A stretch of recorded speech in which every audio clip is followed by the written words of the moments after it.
एक शाम प्राची टीवी पर सीरियल देख रही होती है, तभी उसकी सास वहाँ आती है।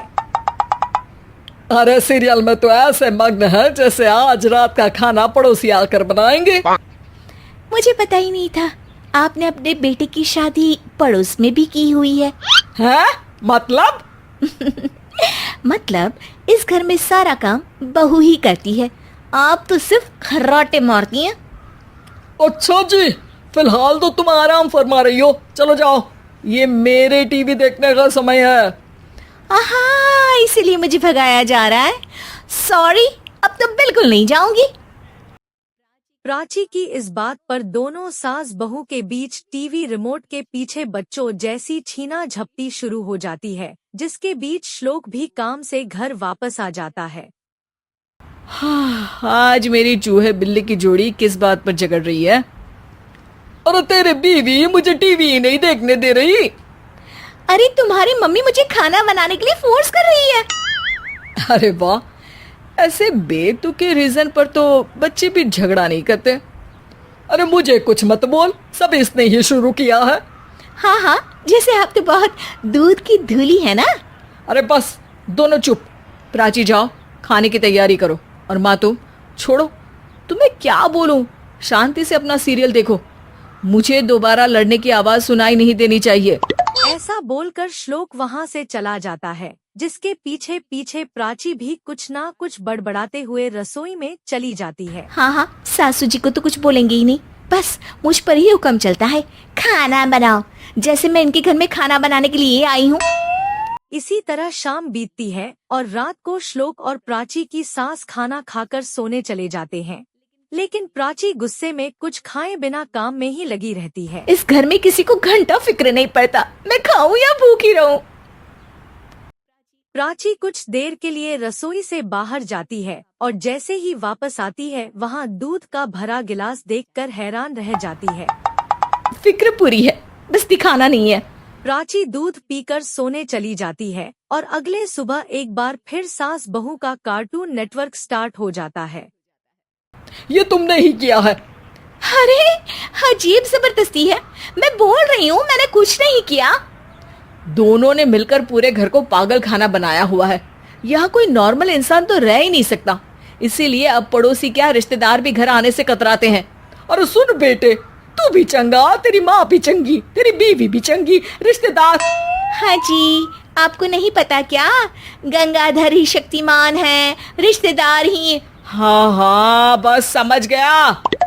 कभी जानवरों जैसे लड़ेंगी तो कभी जुगलबंदी करेंगी। भाई मैं आप दोनों के बीच में नहीं फंसना चाहता। सास बहू की इस मनमौजी जोड़ी से परेशान होकर श्लोक अपना सर खुजलाता वहाँ से चला जाता है। चलो अब मैं भी कीर्तन में जा रही हूँ। इस पर जैसे ही सास कमरे में अपना पर्स लेने जाती है तो वहाँ नाश्ते की प्लेट रखी देख मुस्कुराने लगती है और नाश्ता करके घर से बाहर निकलते हुए कुछ पैसे टेबल पर रख जाती है। इसके बाद सिलेंडर वाला घर आता है। ओ मोरी मैया, मैं सिलेंडर के बारे में तो बिल्कुल भूल ही गई थी। घर खर्च के सारे पैसे भी मम्मी के पास है, और श्लोक से बोला तो उल्टा 4 बात सुनाएंगे।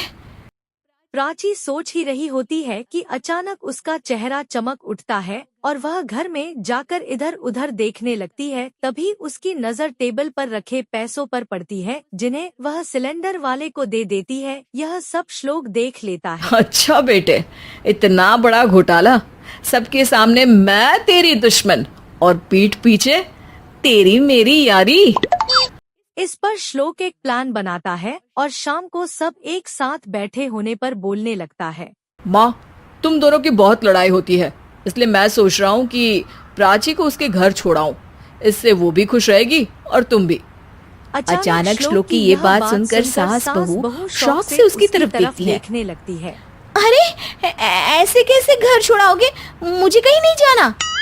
अरे तुमने बोला नहीं पर मैंने सुन लिया, तुम्हें मम्मी के साथ रहना अच्छा नहीं लगता, मुझे पता है।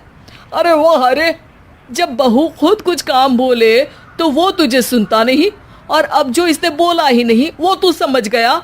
जब उसे नहीं जाना तो फिर जबरदस्ती क्यों कर रहा है? अच्छा, फिर आपको मौसी के घर छोड़ाता हूँ, बस अब आप दोनों एक घर में एक छत के नीचे नहीं रह सकती। मैं इस टॉम एंड जेरी की जोड़ी को और नहीं झेल सकता। है? ऐसे कैसे नहीं रह सकते? तुम्हें इतनी दिक्कत है तो तुम्हारा बोरिया बिस्तर पैक कर देती हूँ, लेकिन मम्मी जी कहीं नहीं जाएंगी। बिल्कुल यही सुनना था मुझे। अगर दोनों में इतना ही प्यार है फिर हर वक्त ये लड़ाई का नाटक क्यों करती हो? देखा मैंने कैसे माँ किचन में दूध रखती है और तुम उनके लिए कमरे में नाश्ता रखती हो, और कैसे वो पहले ही तुम्हारी दिक्कत समझकर घर में पैसे रखकर बाहर जाती है। अरे भाई, इतना ड्रामा तो डेली सोप में भी नहीं होता जितना तुम दोनों ने इस घर में फैलाया हुआ है। तू हमें टॉम एंड जेरी बोलता है ना, तो याद कर वो दोनों भी एक दूसरे को बाहर वालों की बुरी नजर से बचाने के लिए हमेशा सबके सामने लड़ते थे, लेकिन अकेले में दिक्कत के समय मदद भी तो करते थे। बस हमारा रिश्ता भी कुछ ऐसा ही है। और वैसे भी अगर सास बहू में तू मैं नहीं होती तो दुनिया वालों को कहानियां कैसे मिलेंगी? कृपया वीडियो को लाइक करें और चैनल को सब्सक्राइब करें।